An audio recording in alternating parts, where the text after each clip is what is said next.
theyeshiva.net. Okay, so we're Samach Daled, Amud Beis, page 127. On top of the page it says Drushim L'Rosh Hashanah. We started the Shuvah Yisroel. We're holding the last line on the column. You see? Samach Daled, column 2, Amud Beis, or page 127, literally the last line. V'yadata hayayim v'ashivoy se'alav avecha ki Hashem hu ha'elokim b'shamayim imal v'la'aretz b'tochas ein oid. These are the words Moshe Rabbeinu communicates to the Jewish people in Parshas V'eschanan, weeks before his passing, and recorded every day and recited every day in the Aleinu. Balatanya says that Krishma is read every day, both in the evening, at night, and in the morning, b'shach b'chov kamecha, because the unity of Hashem and Elokim, Hashem hu ha'elokim, which that unity is basically the concept of creating a dira b'tachtoinim.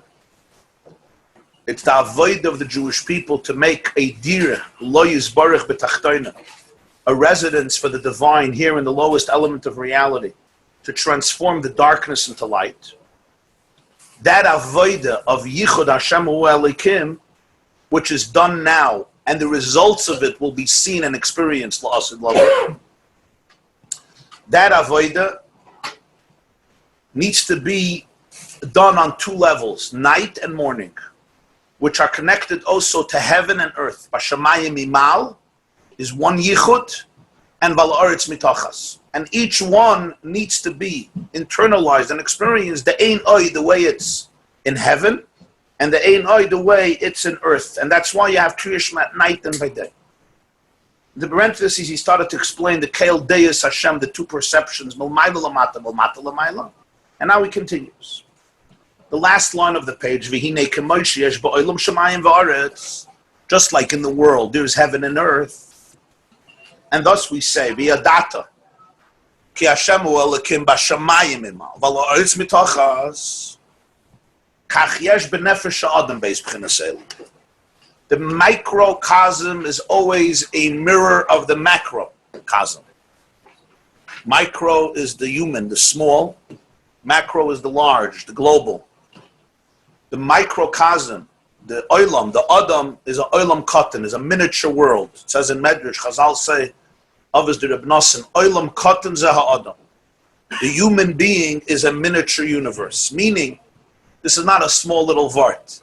That means any phenomenon you encounter in the universe, if you want to fix that, you have to find that in your life, and when you repair that, it has an effect on the cosmos. The human being reflects the world. It's not pshat, there's a world, and the person somewhere is a speck over there in the world. The Pasuk says in Koheles, Games ha'olam nosan belibam. So the Balatanya teaches the whole world you could find in the heart of man. Games ha'olam nosan belibam. So there's no phenomenon in nature, both on earth and even in outer space, that doesn't have a reflection in avodah. It's almost like if you watch the spaceships get launched and satellites get launched and sent out, and NASA sits in its center and controls it with its joysticks and computers, and you're dealing with items, with crafts, with instruments that are not hundreds of miles away and not thousands of miles away, but millions and millions and millions of miles away. And nonetheless, the scientist, the astronomer sitting there in the office, he gives a kvetch here, a push there, and it has an effect on what's happening on the other planets. On a spiritual level, a little avoida, a little move within a person's life, within a person's system, within a person's psyche, affects the world in ways that we know, and much more in ways that we don't know. Yeah, you wanted to ask him? I will understand. The question was that if I fix that, or when I fix that part that's broken in the world, and why, and the other person sees the same defect in himself and fixes it, how can we both fix the same thing? Well, you two are also connected. You're not only connected to Mars, you're also connected to other people. So therefore, even if I perfect myself, it's perfect because the other person didn't. Yeah, so we're connected on a vertical level and on a horizontal level. There's the vertical connections and the horizontal connections. So when it says Shamayim and Eretz, he says it's not a there's heaven and earth. It always exists in the Nefesh Adam, exists in the soul of a person. And the consciousness of the human soul is connected to the consciousness of the universe.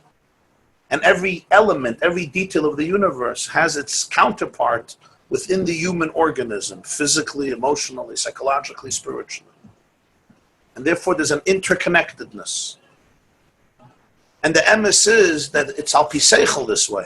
Because if the whole world comes from Achdus, comes from Hashem Echad, Achdus Hapshuta, and we also come from there, so that means ultimately everything is one. It's manifested in diversity and in differentiation and in such expanses of space and time. But essentially it comes from Achdus Hapshuta. So therefore that Achdus trickles down into every experience. The avoid of a person is to bring it back to that place of oneness within the differentiation, to be able to reveal that oneness, that harmony.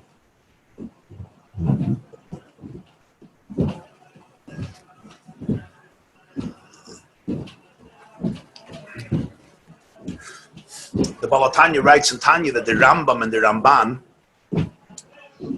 were masters of Chachmas Chitzonius, meaning they mastered all the available sciences of their day in terms of medicine, biology, mathematics, cosmology, astronomy, of course, science, physics.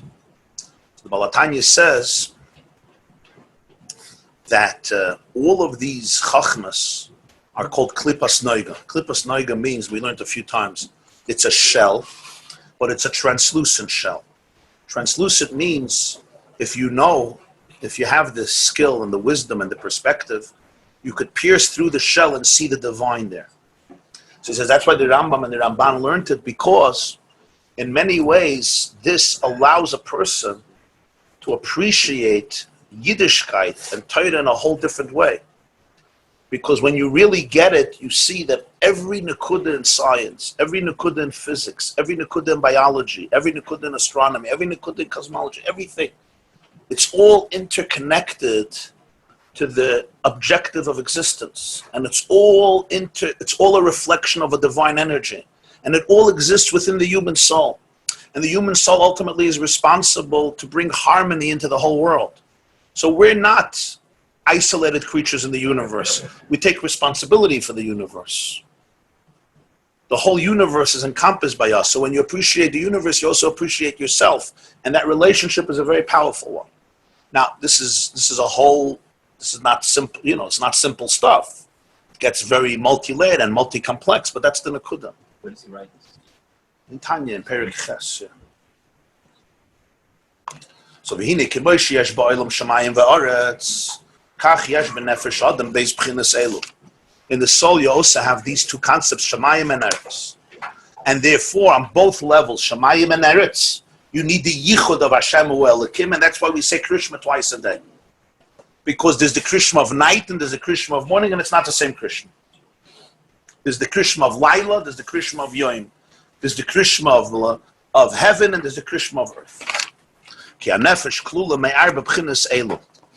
The soul is basically made up, or it encompasses. It's klula. The nefesh is comprised me'arba b'chinas elu, from 4 dimensions. B'chinas means dimensions, aspects. Seichel, machshava, dibur, u'maisa. Seichel, intelligence, awareness, cognition, thoughts, words, and actions. V'hine ha-seichel v'ha-machshava im b'chinas shamayim, v'ha-dibur v'ha-maisa im b'chinas eretz. 2 and 2. The first 2 represent heaven in a human being, and the second 2 represent earth in a human being. Seichel and machshava are defined as the heavenly dimension of man. Seichel and Machshava. Dibur and Maisa are defined as the earthly dimension of the human being. Even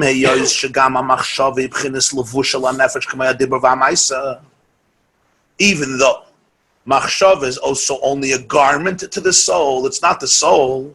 Just like words and actions are not the soul. They're garments in which the soul gets dressed up.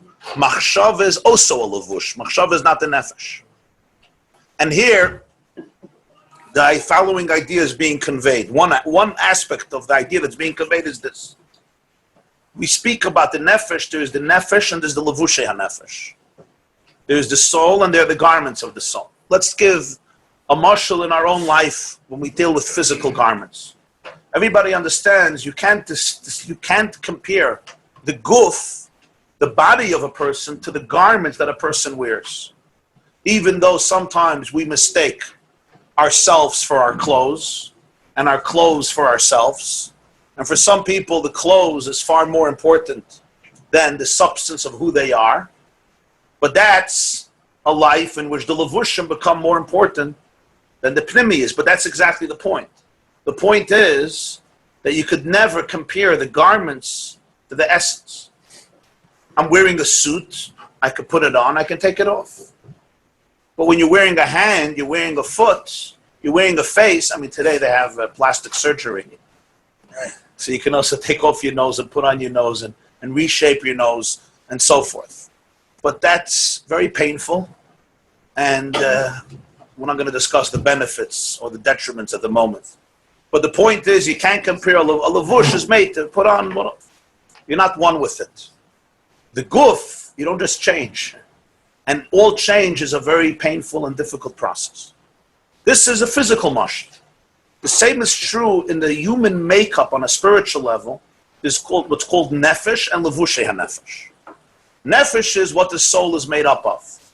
Levushei hanefesh are the garments of the soul. The garments of the soul are three things: machshava, dibur, and maisa. Action, words, and thoughts.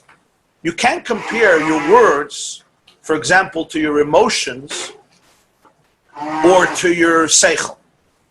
What's the idea? Machshava, dibur, and maisa, thoughts, words, and actions are garments. I dress myself up in these garments. I express myself through my actions. I express myself through the words. One can also not speak. One can speak. One can turn it on. One can turn it off. One can take off the suit. One can change their words. One can change their actions.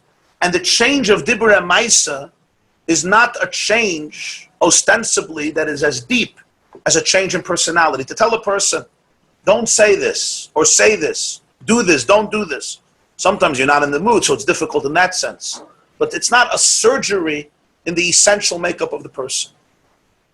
So that's why it's called the levushei hanefesh, the garment of the soul. And you could put on and take off 100 garments a day if you want. And every day you change another garment. Machshava would seem that it's not like a levush, but it's really a levush. When we think of thoughts, speech, words, we understand it's a levush. Stop speaking. Action, yeah. Machshava, you never stop thinking. You can't stop thinking. And when you stop thinking, you're going to think about the fact that you stopped thinking. Even when you sleep, you don't stop thinking. It looks like dreams. You never turn off machshava. You can't. You could try to, but then you'll think about the fact that you're turning off machshava, or that you're thinking about nothing. Whatever you're thinking, even in what we call mindfulness, you try to notice what's going on, and you notice the one who notices, the one who's noticing the fact that you're noticing, etc., etc., or all the other forms of meditation and so forth. It may be a different type of machshava, but there's always machshava. Nonetheless, machshava is not the nefesh. He says machshava is a levush for the nefesh. The nefesh dresses itself up in thoughts. We often identify ourselves with our thoughts, but it's not true. There is you, and there are your thoughts, and the thoughts are literally clothes. I'm now dressed in these thoughts, and I could remove myself from these thoughts. I could remove these thoughts from me and change my thoughts.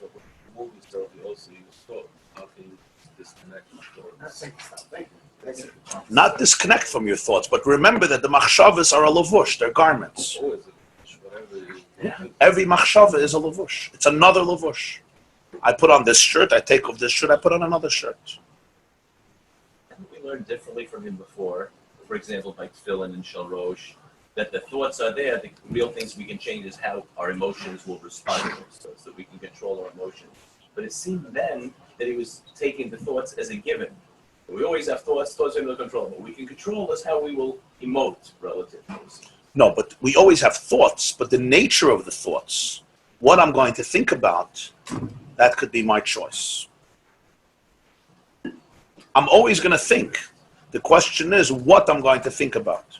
So therefore, machshava is ultimately a levush, just like dibur. I can choose my words. You have it even lamashal. If you'll tell a person,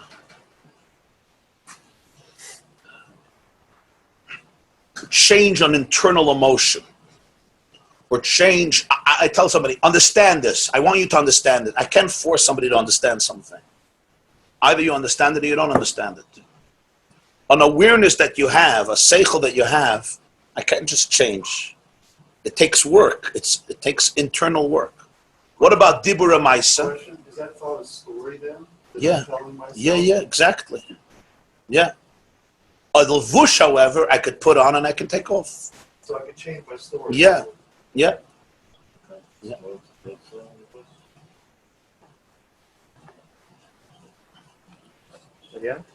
What was the question? Yes, but it's a levush that I don't know about. But it's still a levush.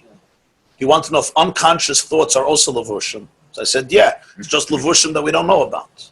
There's different layers of levushim. There's levushim you see and levushim that you don't see. Actually, the unconscious thoughts. He says, untervesh. Rabbi, Unconscious is called Unterbewusstsein. Unterbewusstsein. the unconscious thoughts are always there. Yeah. Regular thoughts are not there all the time. Yeah, yeah. Unconscious are always there. Yeah. But it's a levush, yeah. And a levush means that they don't define us. We sometimes think the machshavas define us, just like people think that their clothes define them. Yeah. It sometimes fuels everything. These are their thoughts, and they never go out of those thoughts, just like they never change their clothes. And they'll never go out without this set of clothes, because without these clothes, what are they? They don't know themselves without these clothes. Some people, if they don't have certain types of clothes, or certain watches, or certain cars, or certain suits, they don't feel that they could exist. It's a pasnish. You can override them. You have to. That's what happens when the levush becomes your identity. I have no other identity outside of my garments. Yeah, exactly. The only difference is that the levush never amounts to living for others. That's the chiddush, but it's still a levush. That's what he's saying. Even though dibur and ma'isa for others and machshava is for yourself, so you would think it's not a levush. And even though machshava never stops, dibur could stop, right? I could stop speaking. Even me. I know you don't see it often, but even me. Atazan. So even though you could stop speaking, like a levush. So it's taka, it's a different type of levush. It's like the undershirt that sticks to your skin, but it's still an undershirt. It doesn't, and therefore it could be dealt. You could put on one, you could take it off and put on another one. Yes, and it doesn't define the I. The I are not the thoughts. We think and think and think. We all have. You're constantly processing things. We're constantly thinking, right? Always. That's what we do. Instinctively, it's not. You don't choose to think, even if you're not aware of your thoughts, but you're constantly thinking, and we are reacting to those thoughts. We're all reacting to those thoughts. But the I is not the thought. The thoughts are clothes in which the I is dressed. And the I could distinguish itself from those machshavas.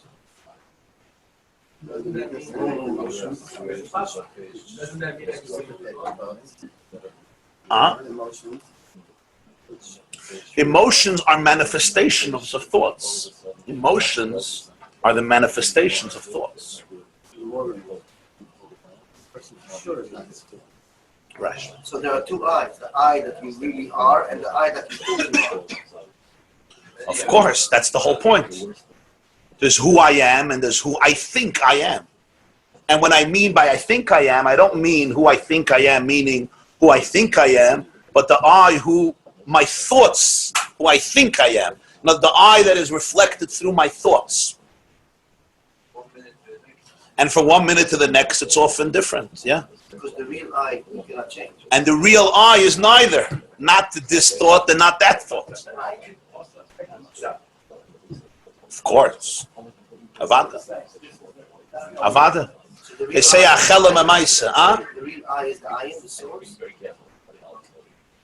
Yeah. Now, it's not so easy to do this. It's not so easy to distinguish your I from your thoughts. Because when we're in a place of thoughts, especially when you're zoichet to be a little obsessive, and the thoughts are obsessive, there's nothing else. Of course, this is me. I this. Nothing to do with I. It's thoughts. It's levushim. If it's just a little bit, doesn't that mean you have to experience just the opposite?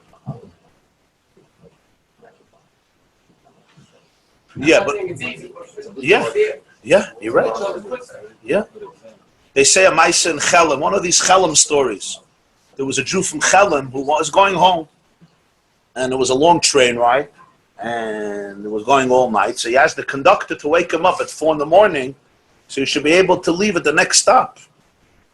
So he says, fine. He goes to sleep. It was a long journey, and he was the same cabin was a Russian general. Takes off his clothes, this Yid from Chelem, and he goes to sleep. 4 a.m, the conductor wakes him up and says, your stop is coming, you have to wake up. He wakes up, it was pitch dark in the cabin. Other people were sleeping. So by mistake, instead of putting on his own clothes, he put on the clothes of the Russian general. He comes home to Chelem, he walks into his house, he's dressed up like a Russian general. His wife sees him and says, Yankel, bist meshuggah geworden? You went crazy, what happened to you? He says, what happened? She says, take a look at yourself. He goes over to the mirror, and he looks, and he says, yeah, I always knew that the Russian conductors were batlanim and shlamazalim, and you can't trust them. She says, what happened? He says, he woke up the Russian general instead of me. So, it's an anecdote, but in life, it's not always anecdotal, because very often that's how people live. They look at what they look like, and that's what they are. And often their whole life is going based on that. Some people live completely in a superficial shell. There's literally nothing else. And the moment you want to have a conversation with them that is more substantial, that is deeper, they shut down, they run away, or they cut you out. Because it's going to bring up some pain. It's going to bring up some profound experiences that they're not ready to deal with. Sometimes people live in cliques. And in that clique, this is what's acceptable. These are the conversations that are acceptable. This is the type of dress that's acceptable. And people live in that orbit for many, many years, and they never even know that they're literally in a cell, in a prison, and their entire inside had to be shut down and substituted with externalities. Whatever those externalities are. In some cultures, it's clothes. In some cultures, it's other types of behaviors, certain types of conversations. And when somebody gets up and says, the emperor has no clothes, the emperor has no clothes, it's like he's the crazy one. He's the crazy one. So that's the concept that one always has to distinguish between levushim and what's inside the levushim. It seems like the mikveh is an experience where you can neutralize a lot of that externality. Yeah. You can't go to the mikveh with levushim. Leave it outside. Yeah. She'im shegam ha'machshav b'chinas levush el ha'nefesh k'mei ha'dibur v'ha'maisa mikol makom harei ha'machshav klulu misad chedes im nefesh ha'maskelos.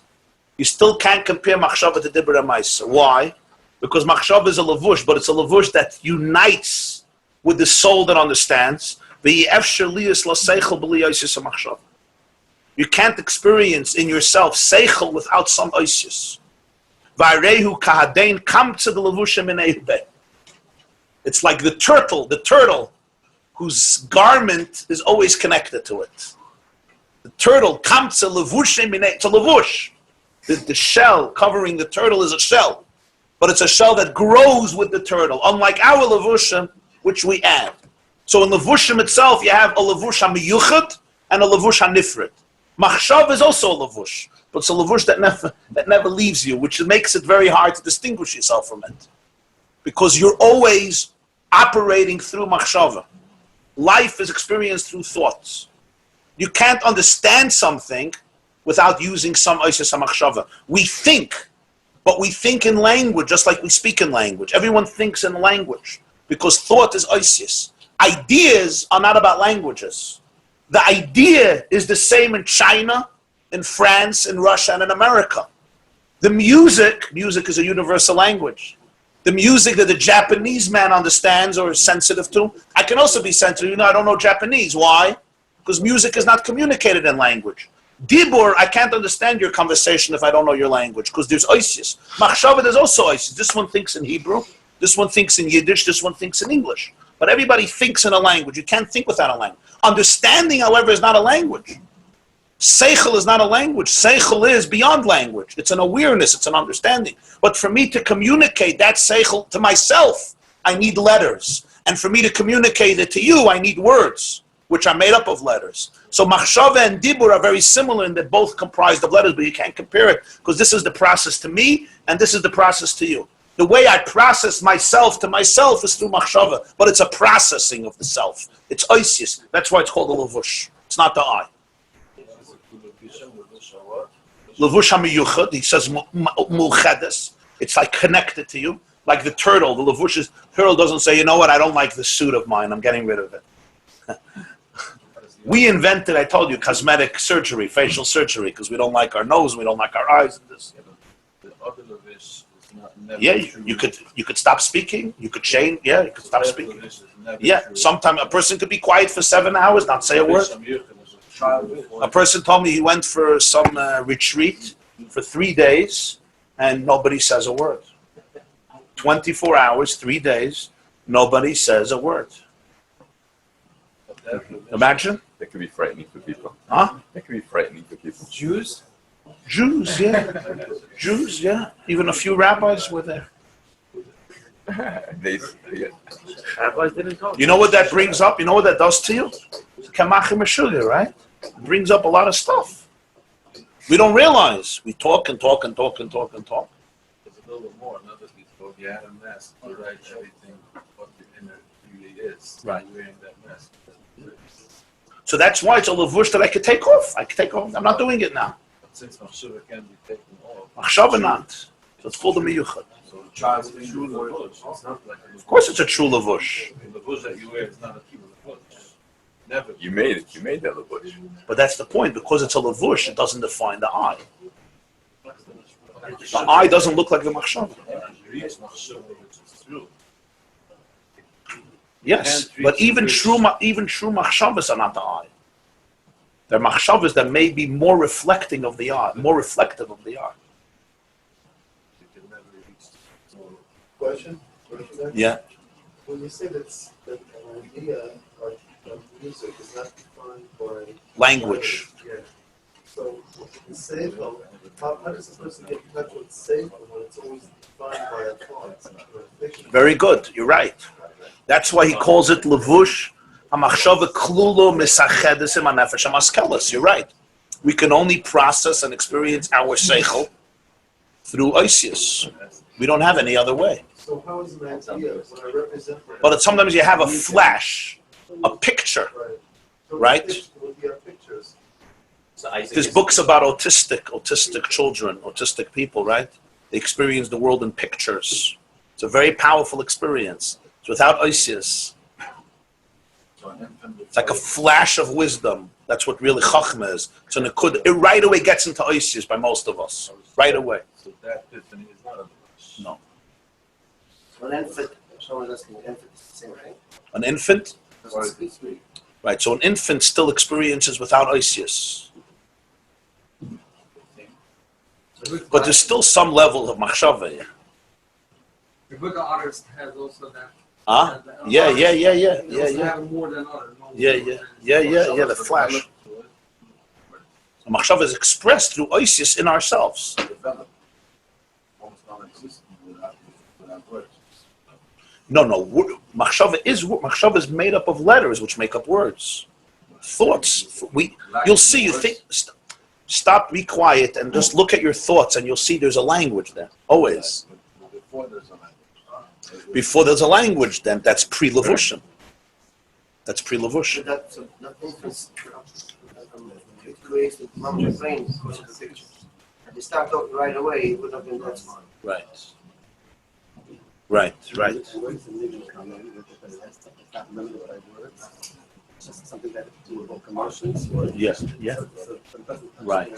Well, sometimes, yeah. Do you say you can have emotion with vegetables?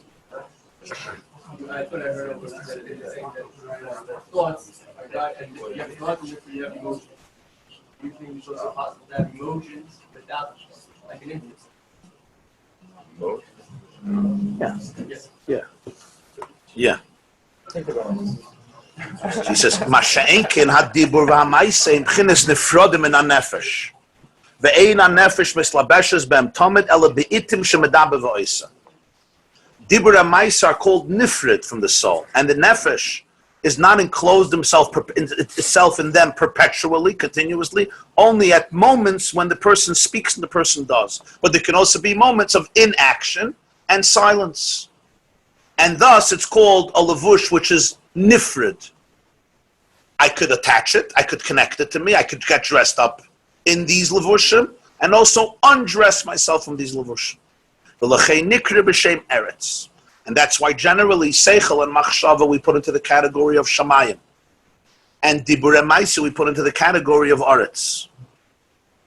Because generally speaking, seichel and machshava and dibur maisa are the two dimensions of shamayim and eretz in the nefesh. One is the heavenly part, and one is the earthly part. Meaning, one is the dimension of the human being vis-a-vis himself or herself, and one is the dimension of the human being vis-a-vis their communication to the outside. That's why one is called heaven and one is called eretz. One is pnimi and one is chitzon.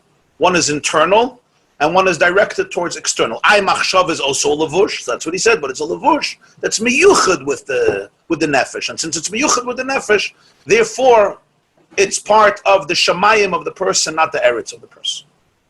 And therefore, v'tzarech liyas, so when we speak about bashamayim imal b'laretz mitachas, v'tzarech liyas iskaf yevis habche b'nefesh mizel u'mazeh bein b'bchinas shamayim v'aretz bein b'chinas shamayim bein b'chinas eretz. So when we speak about v'yadata yom Shuvah Yisroel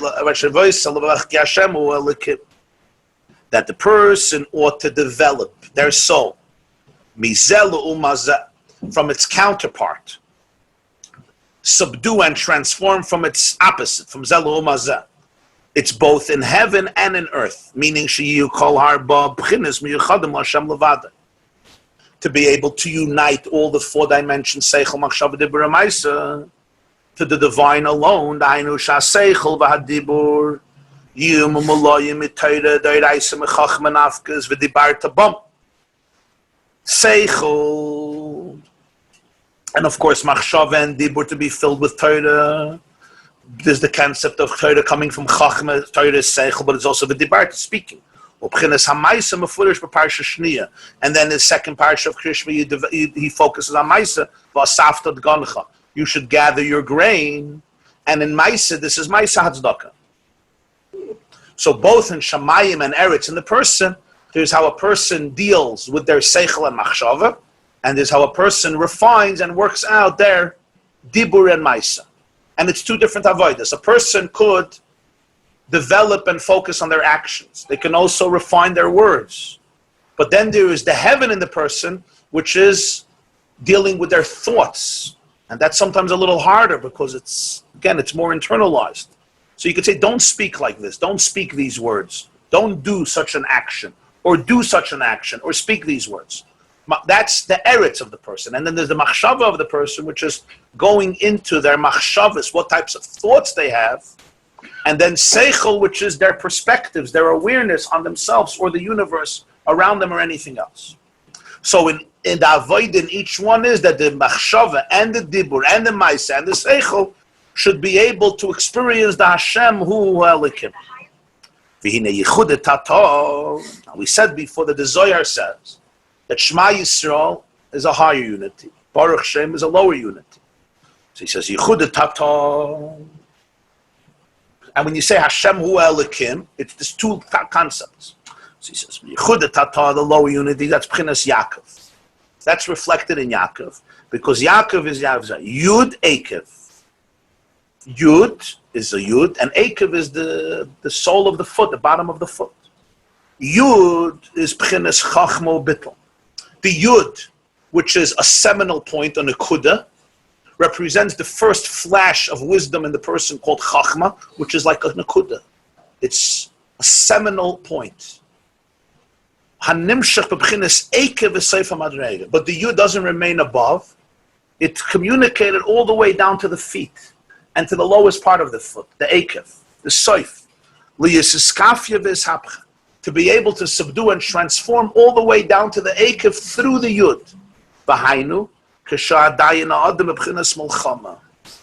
This is when a person is still in a battle, trying to subdue and transform.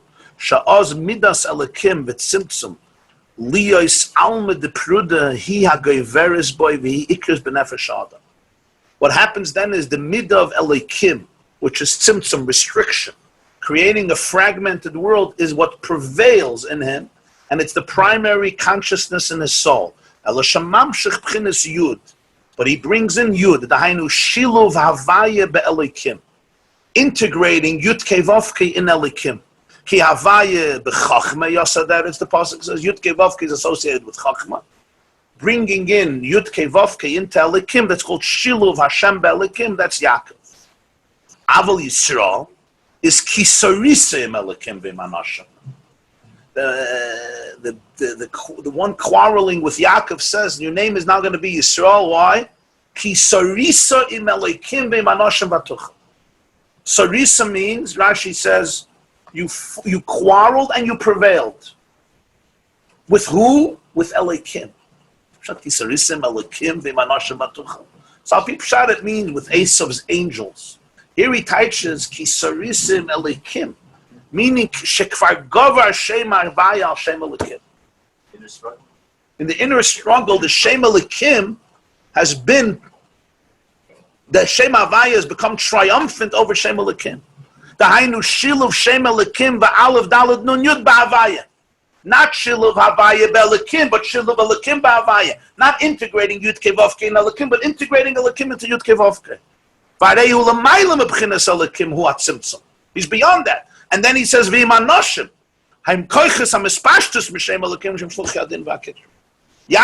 fought with Elikim and with Anoshim, which are the manifestations of Shem Elikim, the Shluchim of Din and Kitrub, which is Elikim.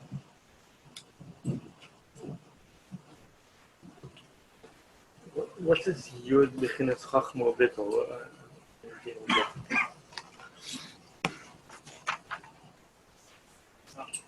Huh?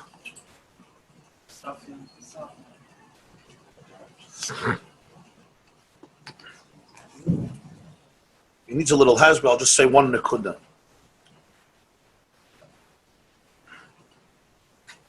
It says in Zohar that Shema Yisrael is Yichudei Elah and Baruch Shem is Yichudei Tata. There's a higher level of Achdus, a lower level.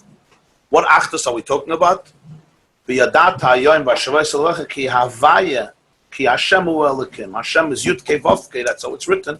Hu elikim. What does it mean you have to know that Yud Kei Vavke is elikim? What are you trying to say? It's like saying you have to know that Yankel is Yankel. Okay. Shmedel is Shmedel. Fine, Shmedel is not Yankel. V'yadata, tell me that God exists. What's that? V'yadata ki Hashem hu elikim. So if you look in the English Siddur, they'll tell you should know that the Lord is God. What does that mean? The Lord is not what? The Lord is not Trump. The Lord is not Queen Elizabeth. I mean, fine. You should know that the Lord is God. Okay, they couldn't do better. So the Lord is God. God is the Lord. So Baal Tanya explains there's two states of consciousness. It's two dimensions of existence. One is Yud Kei Vavke, one is Elikim. To bring those two together and realize Hashem Hu Elikim, that's the avodah of a person. It's the avodah throughout life. That's how one makes a dira b'tachtoina, which is what he began the mind. That avodah operates on two stages. One is making Yudke Vavke Elikim, and one is making Elikim Yudke Vavke. It's called Shiluv Havaya Belikim and Shiluv Elikim B'Havaya. Shiluv Havaya Belikim means Havaya is integrated into Elikim. Shiluv Elikim B'Havaya is Elikim is integrated into Havaya. They meet up, but it's from different places. One is the Krishma of night, and one is the Krishma of day. One is the Krishma of heaven, and one is the Krishma of earth. One is Bashamayim Mimal, and one is Alaretz Mitachas. Hashem Hu Elikim in heaven is not Hashem Hu Elikim in earth. There's the way earth makes the yichud and the way heaven makes the yichud. There's the way Yaakov makes the yichud, there's the way Yisroel makes the yichud. That's why there's Krishma at night and there's Krishma by day. There's Krishma the way I experience it in nighttime, and there's Krishma the way I experience it in daytime. There's Milmata L'mayla and Milmata L'mayla. I look down and I see you. You look up and you see me. We both see each other. But it's still different. And that's what the Zohar means. It's two states of Achdus, two states of unity. There's the higher state of unity, the lower state of unity. One is Midas Yoim, and one is Midas Laila. Where do you see the difference? In the names. Yaakov is Yud, Akev.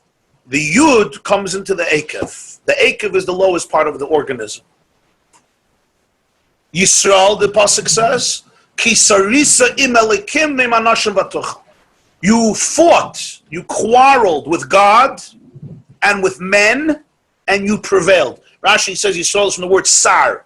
You became a sar over Elikim, a ruler, a minister, a lord. What's the pshat ki sarisa? Yaakov battled in Elikim and Hashem Atucha. There's the state where Yaakov is Yaakov. That's his name that's given to him by birth, and it remains his name for many, many years. Only many, many years later, he's already an elderly man. Suddenly he gets a new name. Not suddenly, but he gets a new name. And the new name says that now you're in a different state. You're not Yaakov.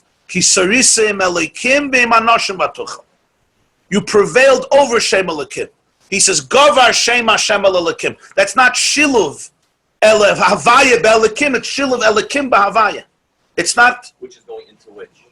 Elikim is integrated into Yudke Vavke. It becomes, so to speak, submerged in Yudke Vavke. Subsumed, right. Where the other way is Shiluv Yudke Vavke B'Elikim. The Yudke Vavke becomes subsumed in Shem Elikim. What's the difference of these two pchinas? What are we talking about? These are the words. What does it mean? We'll see Taka and Diktuk in Tehillim. I'll show you in the next year. There's two ways in which Yudke Vavke and Elikim are said. So these are things that we don't know. We don't know this often. But Alpinista, they represent these two pchinas of Yaakov and Yisrael. So one is the Akev is really very dominant, and the Yud comes into the Akev.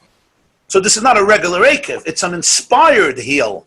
It's an inspired soul. It's an soul as in S-O-L-E. Also S-O-U-L. But the emphasis is on Akev, whereby Yisrael fakert. The emphasis is Rosh. Yisrael is Li Rosh, my head. Yaakov, you're coming to Akev is the morning, Kriyashma is the Oretz. The night. The earth, yeah. Maybe The that's night why is the earth. Hayoim hoylech acher alayla, yeah. maybe that's why some people say Abbas Olam at night and Abbas Rav in the morning. Yeah, that's true. That's what Tosfos brings in Masechta Brachos, yeah. Yeah.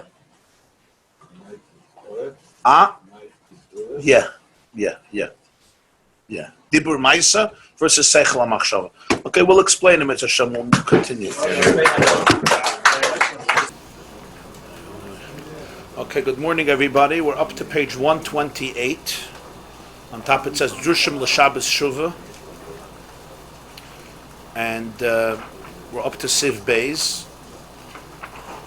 I'll just give a little vart for yesterday. We had to... and then we'll continue with Pedig Beis Bli Neder.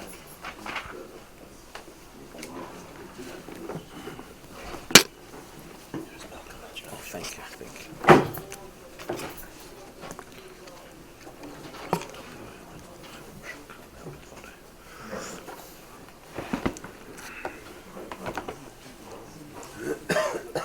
There's probably, a few places in Tehillim where it says the word Yudke Vavke, but it's pronounced Elikim. Familiar? I think you have in Kapitel Samaches, Kapitel Samachtes, it says Yud Kei Vav Kei. In Nevi'im, a few places it says Yud Kei Vav Kei. So usually when we say Yud Kei Vav Kei, we don't say Yud Kei Vav Kei, we say Aleph Daled Nun Yud, Adna. But those few places, instead of saying Adna, you say Elikim. It's Yud Kei Vav Kei, but you say Elikim. So in Kabbalah, there's a big sugi about this, that sometimes there's something called Shiluv Havaya and Elikim, and Shiluv Elikim and Havaya. Havaya is Yud Kei Vav Kei. Instead of saying Yud Kei Vav Kei, it says Havaya often in the Maamer. Shiluv Elikim and Yud Kei Vav Kei means that the Yud Kei Vav Kei is the Iker and the Elikim is integrated. Shiluv means integrated, connected. The Elikim becomes subservient to Yud Kei Vav Kei, or the other way around. It's a whole sugya in the Arizal and the Ramak and the Zohar, in the Shemus of Yud Kei Vav, in the Shemus.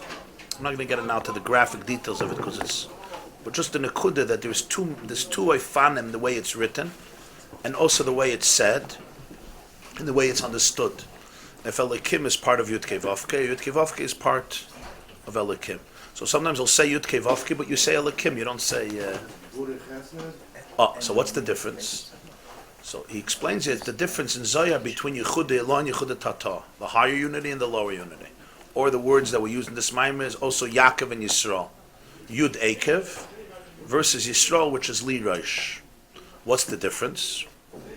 He said one is a consciousness with Sirisim Elikim V'Manashim. You battled with Shem Elikim. That's Yisrael. Sirisim Elikim V'Manashim. Vatuchal. That's a higher state. But before that, there's the state of Yaakov, which is the person is still dealing with a state of Ekev, not Rosh, not the head, but the foot. And there's a war. There's a Milchama, Eskafia, and Eshapcha. And then Midas Elikim prevails. So even though there is Shem Havaya here, but Shem Havaya is integrated into Shem Elikim. What does this mean? I mean, these are the Oisius he says with some more details. What does this mean? He began the Maamer that the tachlis of the word creation was Lias Leidira B'Tachtoinam, to be able to reveal the unity in the cosmos, to be able to take the choshech. Naturally, the world is a place of concealment. Naturally, when you face yourself, you're facing a distortion. Olam is miloshin helam. It's not a detail in the world. It's the definition of the world. Confronting life means confronting distortion. Confronting the world means confronting distortion. Confronting yourself means confronting concealment. The natural state of Olam, without human initiative and creativity, is concealment. Truth is concealed. There's a deeper truth that is not necessarily revealed. That's Olam. Any world is characterized by one word, Helam. The question is how deep the concealment, how profound the distortion, how twisted. How twisted. There could be a distortion and there could be a distortion. We all know that. There is concealment and there's concealment. There are lies and there are lies. Churchill said that during the times of war, he said this during the Second World War, during times of war, the truth is so precious it has to be protected and surrounded by many bodyguards of lies. So the whole world, the truth is protected or concealed or obscured by Helen, by concealment. Now in many ways, this is not a pessimistic idea. It's really an optimistic idea because what it says is that what you see is not what you get, and you have to be able to understand that you need the courage to be able to go one step deeper or two steps deeper. And this begins with yourself. Often a person has lots of feelings and lots of emotions and lots of instincts and lots of experiences, and it's very easy just to take them at face value and worship them, just embrace them as they are. And there is a value to looking at them the way they are. But a person needs to know, to be able to have the courage to be able to see what is deeper, what is behind them, and what is at the core. And this is the process of the avoid of transforming Olam into a Dira B'Tachtoinim. And generally, he says, this is the avoid throughout Golos, which produces the world of Geula, when Ayin Ba'ayin Yiru will see face to face with Hashem. The only way to do this is Machshuvah. He said Machshuvah is also this.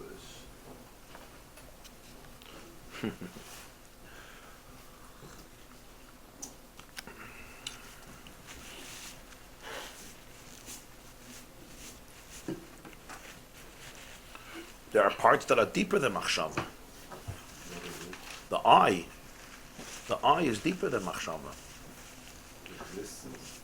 The very core of the person, yeah. The I is enclosed in thoughts. The I gets dressed in thoughts. That's what machshavas. And sometimes those thoughts are overwhelming, and sometimes those thoughts are obsessive, and sometimes those thoughts are completely consuming. And sometimes we don't even know that there's an I outside of those thoughts. In other words, our I gets lost, like in a mikveh. It gets submerged in the thoughts, and all there are thoughts. There's no I. Right? But part of the avoid of a person is to realize that I am enclosed in my thoughts. Or I contain my thoughts, if maybe in a different way a little bit. I hold on to my thoughts, but my thoughts are in me. They're not me. Now the thoughts are powerful, very powerful. And sometimes there's thoughts that guide us our whole life, and we never even know there's anything outside of those thoughts. Sometimes we develop certain thoughts, and our entire life is really playing out that script. It's almost like there's a script, and you just play it out with everybody you meet, especially with people you're close to. Just repeats itself again and again. This scenario, you could predict it. Right? Some marriages, you could say exactly what it's going to look like today, 20 years, 40 years, 60 years. It's always the same exchange, just in different words. It's the same conversation they always have. Many couples for 60 years have the same conversation, just different words. But it's the same conversation. It's his paradigm, her paradigm, and that's it. And it's just they change. Now it's an argument about the airport, then it's about Yom Kippur, then it's about Sukkot, then where we're going for the Shoshana. But it's Zelbe Maisa. Huh? I'm saying unless you break the cycle. But because the problem is that the I and the machshava becomes one. I don't even know there's anything else. So my machshavas are me. And what happens then is I can't even identify that there's a distinction between them. The moment you can identify that there's a distinction between your I and your machshava, then you actually could start making choices.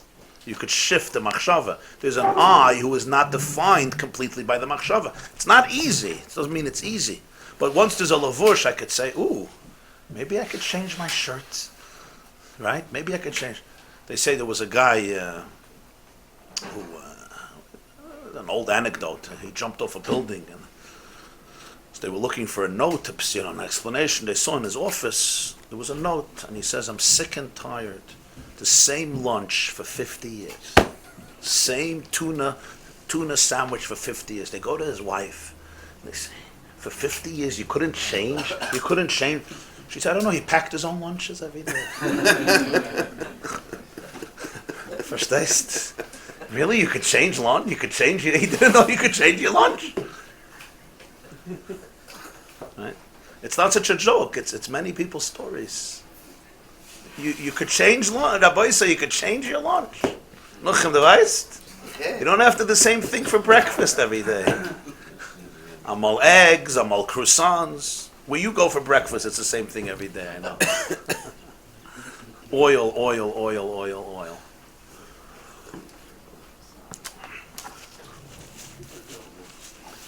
But that's the point.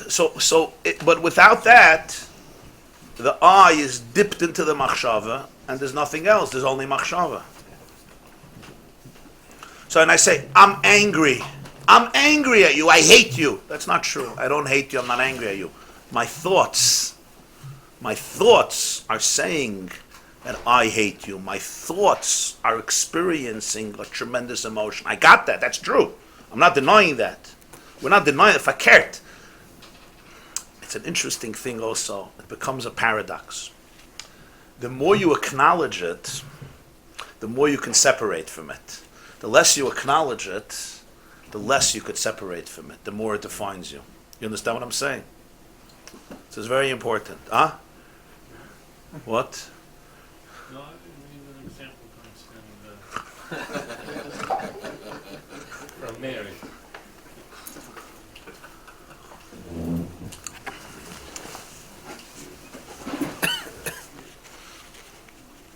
I don't know since when did marriage become the main issue. The wife is usually the mirror.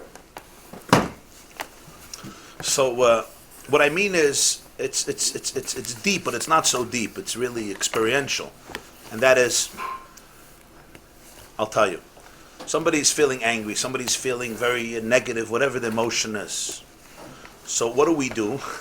What do we good Jews do? What do we good people do? We tell ourselves, I shouldn't be feeling this way. I shouldn't be feeling this way. It doesn't make sense. And you give explanations why it doesn't make sense. That you believe, that you think you believe. And automatically, and therefore I don't feel that way. But you didn't transform the emotion. You didn't transform the thought. You told yourself, I can't feel that way. And it's also painful to feel that way. And because it's painful to feel that way, I run away from it. And I run away from it by going to logic and saying, I shouldn't feel that way, and therefore I already don't feel that way. But if I didn't really transform it, which I often don't, I'm just trying to run away from pain. So it's still there.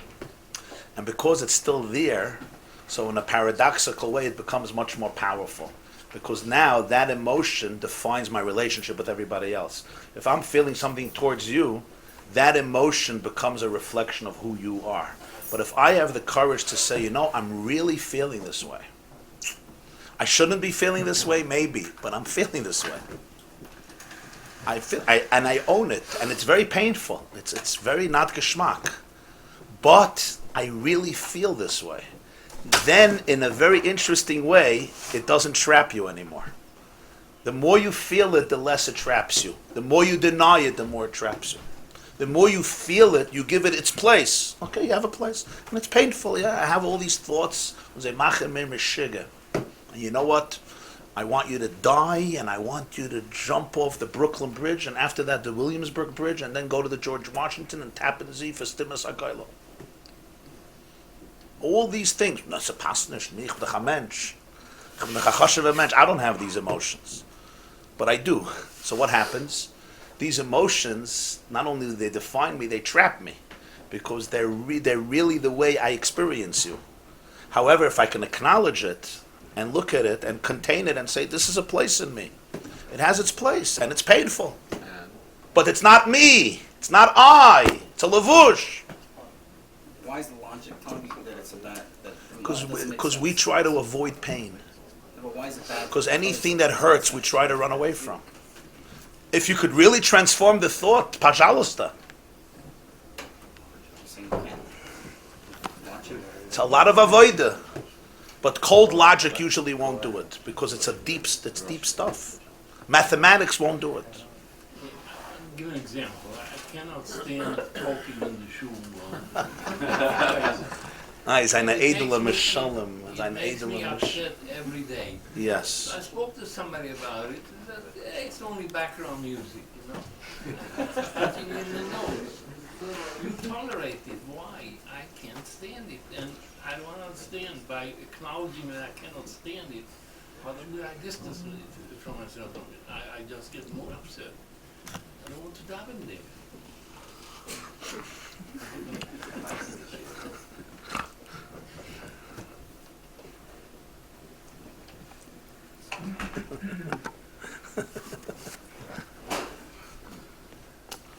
That's a very good thing that you're upset about that. I don't see an issue. I don't think so.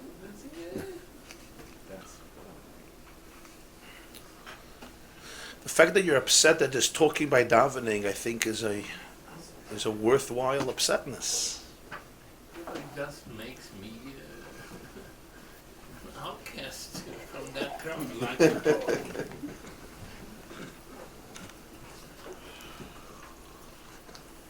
Now, what I'm talking here about is our emotional experience about other people. This is not.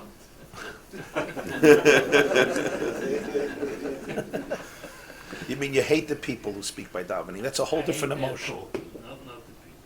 That much I learned from time. Okay, so that's a very powerful thing you just said. Not everybody can do that. People start hating the people, which of course makes it impossible for them to influence the people. But the fact that a certain behavior is wrong and loathed, what's adarabba? In your case. Some people hate things for other reasons, but in your case. Okay. What would the starting point starting away from pain begin? When you were 2, they gave you a lollipop and ice cream, you remember? Yeah, I mean, actually. Rabbi, what was They the still do question? it? When do people start running away and avoiding pain? We're told, here's the lollipop, ice cream.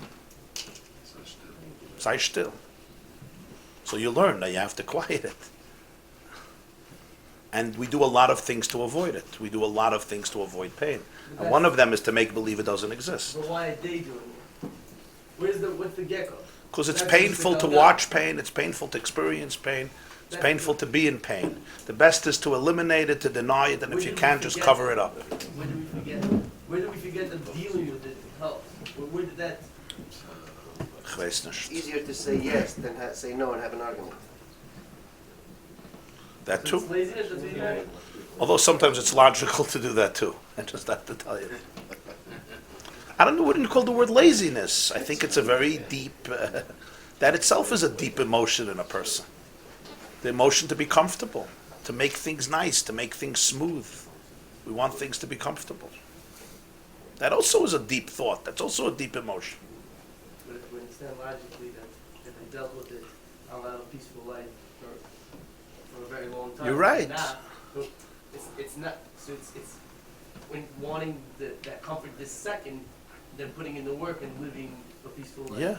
It's, So our logic can help us distinguish between the I and our thoughts, and to be able to work on it in a specific way.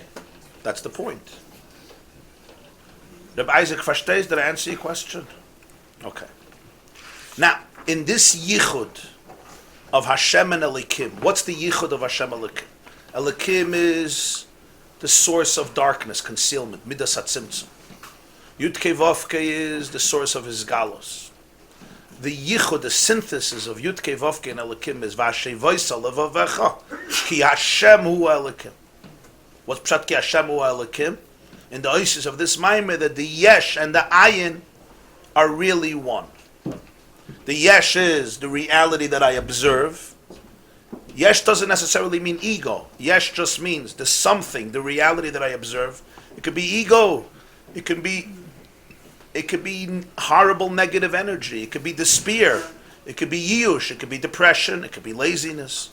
Whatever it is that I identify as the something in the world or in my life, just plain physicality, whatever it is linked to an ayin. We call it ayin not because it's ayin; it's really the real yesh. But like we explained with the nail and the sukkah and the idea, the yesh calls it ayin. From the ayin's perspective, the ayin is yesh and the yesh is gar ayin. That's the keldeis. That's the higher level and the lower level. That's heaven and earth. That's night and day. Day means the sun is shining, you see things clearly. Night means it's pitch dark and you have to find your way. And when you find your way, you fall. It's pitch dark in a room and you have to find your way out. Right? So what do? I once heard from the Lubavitcher Rebbe, he said, what was the difference of the derech halimud of the Rishonim and the Achronim?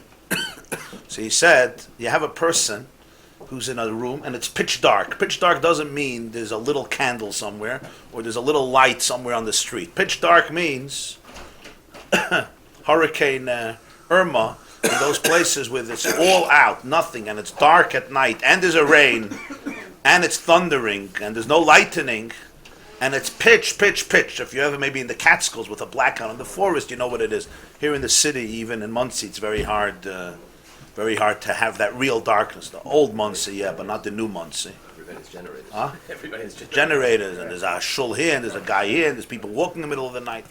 Maybe in the old farmland Muncie, you had pitch dark. So it's pitch dark, and now you have to get out of this room. So you start feeling around. You fall, and you fall again, and you get up, and then you feel an opening, and you want to jump through that opening. Problem is, it's a garbage can. It's an opening, then another opening, it's a washing machine. And then there's another opening, but it's a window. It's the entry to a window, to seal the windowsill. And then after all the mistakes, there's another opening, but it's a closet. You bump your head into a closet. And then after all the trials, you find the door and you get out.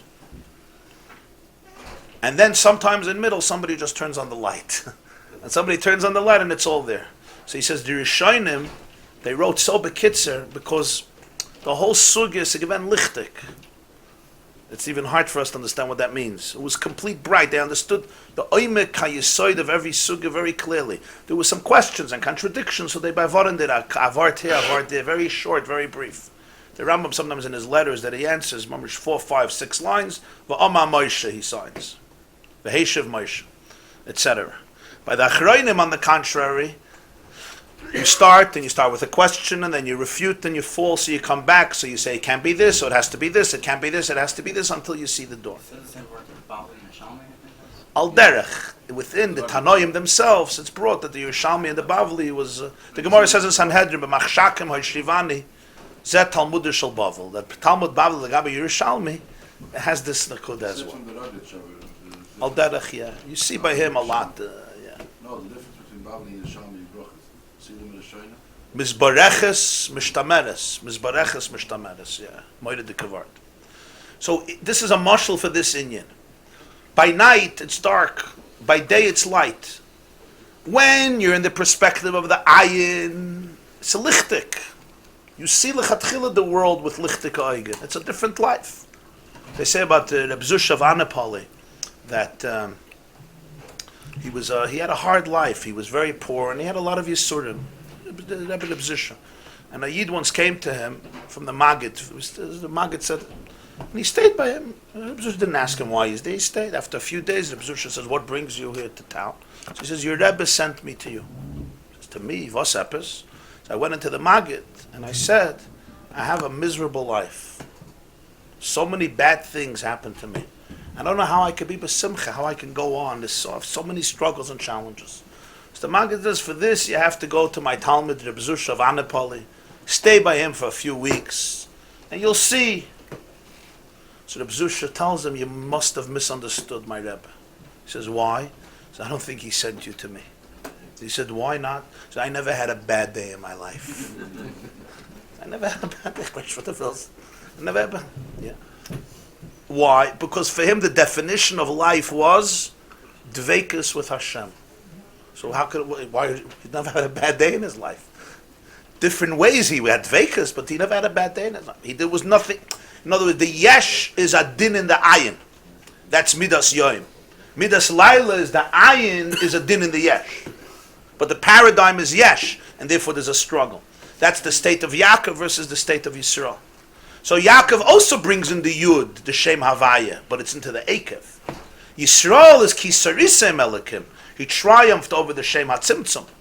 That's the higher level, the higher Yichud, where Elikim becomes a Geder of Havaya. They say also about the Bzusha that after Shacharis, he would go into his room, and he would start speaking, and he said to God, Ribono Shel Olam, dein Kind Zusha is hungrig. And the Gabbai heard this, and he would bring in up to eat whatever the scraps of food he had for breakfast.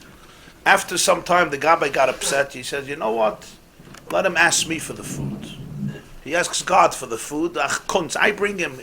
I'm going to teach him a lesson. Tomorrow, he'll ask God, let God bring the food. I'm not bringing any food. So the next day, the Bzusha is davening, Ribono Shel Olam, dein Kind will essen. And he's not bringing. He's very happy. Soon, who was the ask? So next time, ask me. Don't ask God.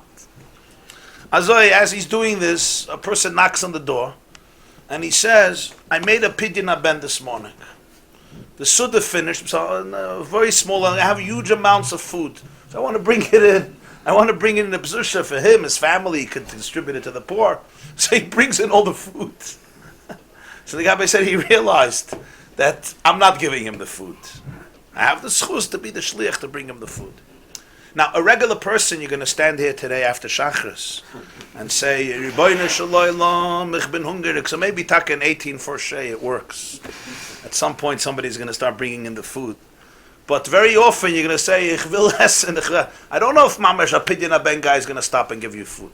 But the pshat is that there's certain neshamas that live in a state where their reality is really a different reality. What do I mean a different reality? The depth of reality plays itself out in very vivid and revealed ways. So it's not such a struggle. That's the pchina of Yisrael. It's also Yichud Hashem Elikim, but the Elikim is a din in Havaya, not the Havaya is a din in the Elikim. That's the difference between the two states. But in every Avodah, there's the need for the unity between the inner core and the outer, between the inner surface and the outer surface. In other words, man was sent down to the world to be a revolutionary, to be creative, to transform the landscape of planet Earth. We weren't sent down to the world to be passive observers and bystanders, because passive observers just become accomplices to the darkness, to the distortions, to the concealments. Dira b'tachtoina means you have to create something, and that creation is a transformation of choshech into oir, and it goes through the state of iskafia and then ishapcha. What's the difference of iskafia and ishapcha? Iskafia is Yaakov, and ishapcha is Yisrael. Iskafia is the mashal Rabbi Isaac I gave you before. What's iskafia? Iskafia means I'm dealing with some real nasty, what do we call it in English? Some real nasty spaghetti, okay? And I'm dealing with it. But instead of becoming enslaved by it, I quarantine it. I give it its space. It doesn't mean I have to define my behavior based on it, nor even do I have to define my relationship towards you based on it. And on the contrary, the fact that I can acknowledge it, as I said, allows me to quarantine it. As long as I don't acknowledge it, it actually defines me. It owns me. It acknowledges me. I don't acknowledge it. Either you acknowledge it or it acknowledges you. One of the two. If you don't give it a name, it gives you a name. You hear, Chevra? If you don't give it a name, it gives you a name. And your name becomes that. Your name becomes that. I'm the bitter, frustrated, angry, furious, abused, horrible, judged life that's miserable, never had a happy day. Everything in my life was unjust, never had a good day. Nobody ever understood me. Nobody still understands me. It's a great mantra.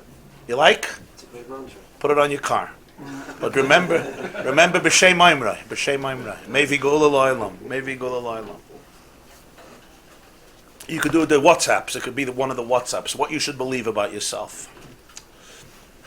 As somebody once said, just because I'm paranoid, it doesn't mean the whole world does not against me. I'm talking paranoid, but everybody hates me. Now, these are thoughts. We have very interesting thoughts. The challenge is that often we live in a culture where people are not allowed to express their thoughts. And we think that by doing that, we create a healthy culture. We create disease by that. Because what happens is, when you can't acknowledge it, it holds everybody hostage. When you can acknowledge it, paradoxically, you could see that it's a lavush. If you don't acknowledge it, it's not a lavush, it's everything. That's what it is. So now you are that, and you are that, and you are that. If I can acknowledge it, my thoughts are that, and it's not you. And I can actually distinguish between my thought and me, and between my thought and my thought's experience of how I should experience you. What? With Hashem? It starts with Hashem. Of course with Hashem. What's the question? It starts with Hashem. What's the Shiloh? Why do you think it would be different? Whatever it is you're experiencing.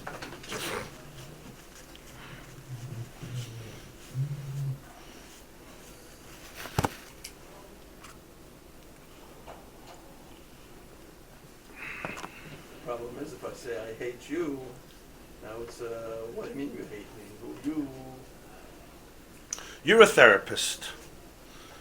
So I'll give you the advice that you'll give your patients. You never tell somebody I hate you. You never do that. Because, first of all, they will naturally, unless they're very, very refined and worked out, they will become defensive and will be hurt for good reasons. You can't expect everybody, to really be on that level. The way to say it is, what you said to me, what I experienced in my heart was a lot of pain. It was very painful for me to hear. I felt lonely. I feel misunderstood. I feel very negative. It creates within me a sense of anger, a sense of hate. Don't put it on the other person. Say the truth. Put it on yourself.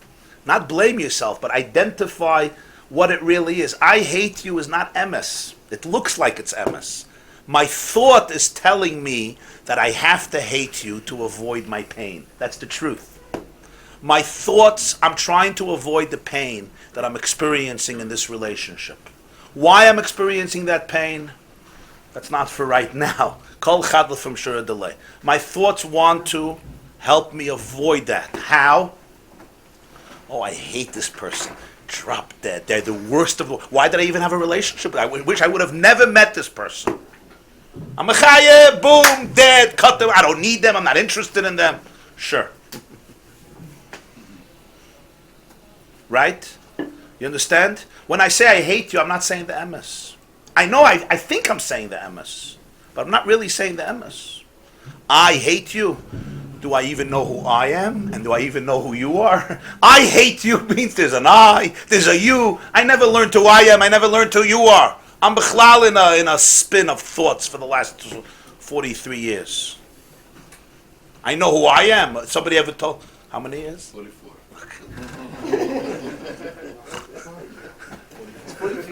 This is Chayav Adam Loima B'Shvili Nemar Kol Ashir Hazeh. Yeah, B'Shvili Nivra Olam. Get your numbers right.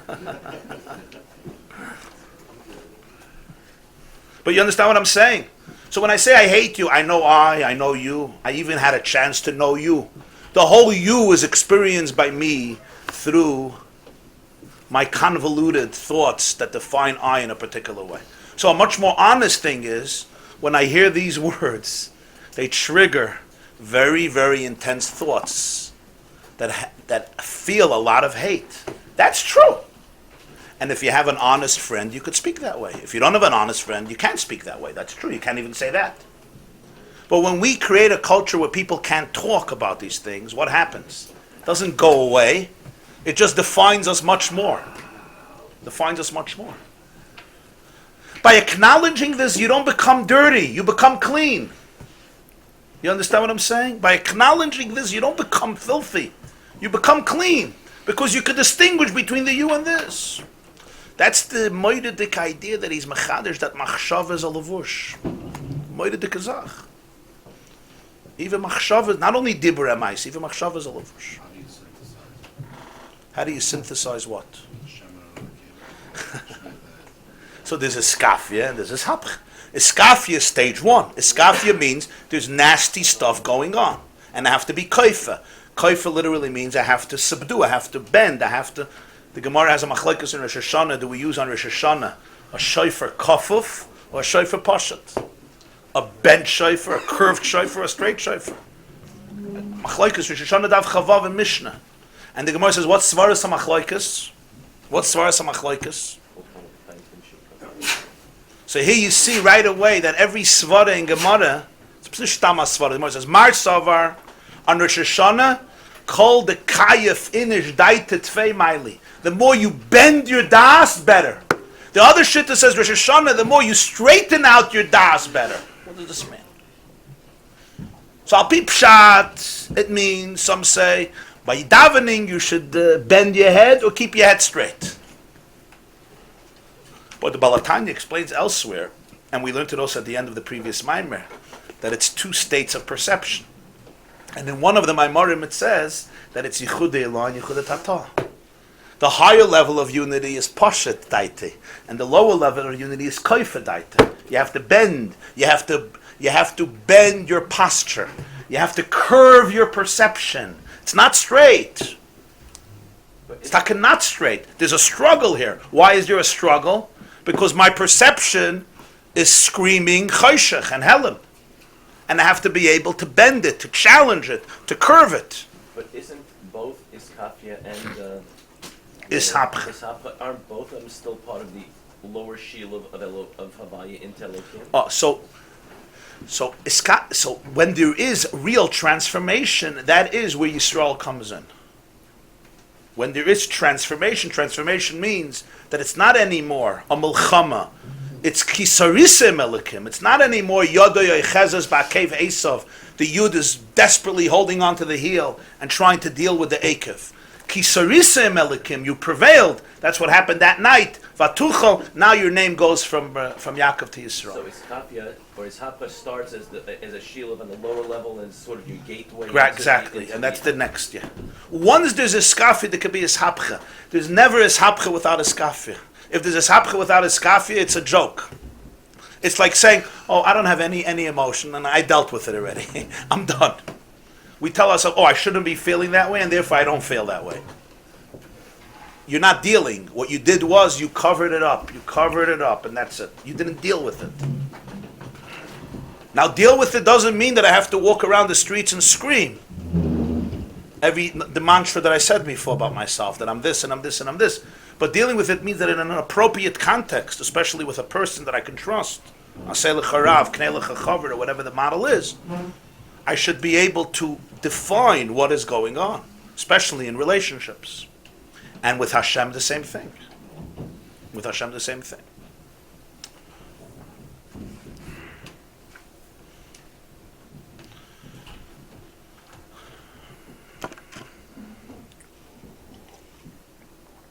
Let's learn another few minutes. I want to learn a few lines here in Perek Beis. V'hinei ksiv, vayar kolam, vayiplu al pneim, vayomru havayu elakim beis pamim. Yom Kippur, we say Hashem elakim 7 times at the end of Yom Kippur. Moshe Rabbeinu says Hashem elakim once. Ata hareisa ladas ki Hashem elakim. Another pasuk, v'yadaytayem v'shavayis alvecha ki Hashem elakim, but each time is separate. Then comes Melachim Aleph Siman Yud Ches. You know the story? The Haftarah of Parshas Kisisa. Eliyahu HaNavi challenges 400 Nevi'im of Baal. He builds a Mizbeach by Mount Carmel. How that Carmel? The only time a Navi is makriv a carbon outside of the Beis HaMikdash. Shchutei Chutz. Hayras Shah. He brings a carbon outside of the Beis HaMikdash as a Nevuah. It's one of the great sources that a Navi could change Torah, a halacha in Torah, temporarily. Not Avodah Zarah, but other halachas, if it's a Nevuah. That's what Eliyahu HaNavi does. And he has the Nevi'im bring a carbon, and he brings a carbon. They both slaughter a bull. He expects from them that their gods will create a fire and burn up the flesh of the bull.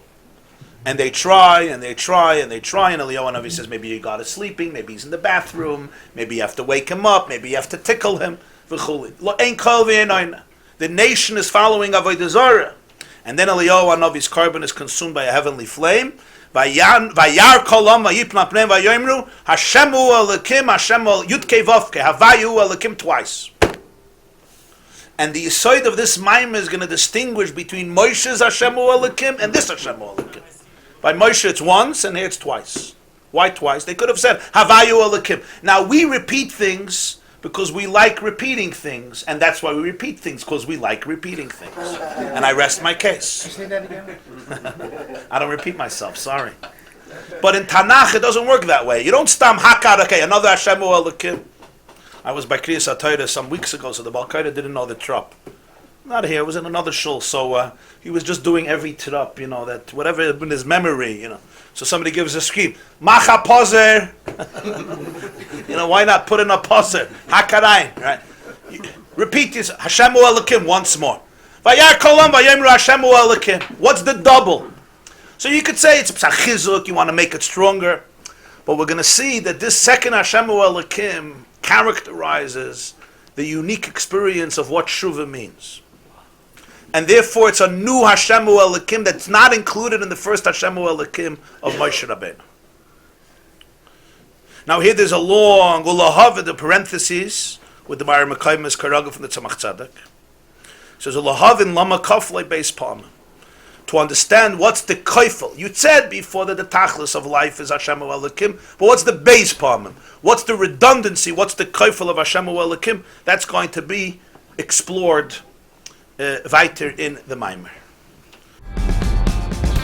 This class is brought to you by the yeshiva.net.